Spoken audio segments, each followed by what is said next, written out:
Hi అండి. నేను మీ మంజుని. ఈరోజు నేను మీకు వంకాయ, చిక్కుడుగాయ కలిపి టమాటా ఏసి కూర చేసి చూపిస్తానండి. చిక్కుడుగాయలనైతే చక్కగా చిన్న ముక్కలుగా కట్ చేసుకోవాలా. అలాగే వంకాయలు కూడా చిన్న ముక్కలు కట్ చేసుకొని ఆనియన్స్, టమాటాలు పక్కకు తీసుకోవాలండి.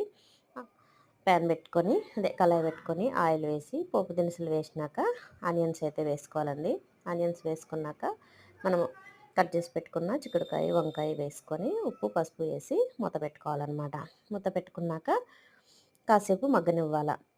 మీడియం ఫ్లేమ్‌లో మగ్గనిచ్చినాక మూత తీసుకొని చూస్తే అవి మగ్గినాక మనము టమాటా ముక్కలను మెంతికూర వేసుకున్నానండి నేనైతే. కొత్తిమీర గానీ, మెంతికూర గానీ మన ఇష్టమే. ఏదేసినా మంచిదే. మెంతికూర హార్ట్‌కి మంచిదండి. రక్తం శుద్ధి చేస్తదట. అందుకు మెంతికూర వేసుకున్నాను.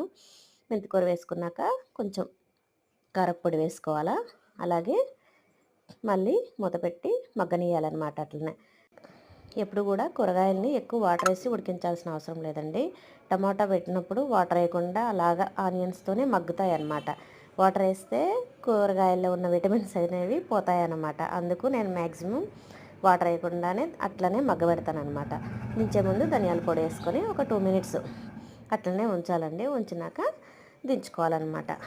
నేనైతే ఈరోజు టిఫిన్కి అయితే ఊతప్పాలు వేసిన, ఇంకా మినపకుడుమ అయితే పెట్టినానండి. అలాగే చట్నీ, పచ్చి కొబ్బరి అండ్ దాల్ చట్నీ చేసినాను. వీడియో నచ్చితే లైక్ చేయండి, షేర్ చేయండి, సబ్స్క్రైబ్ చేసుకోండి ఫ్రెండ్స్. Bye bye.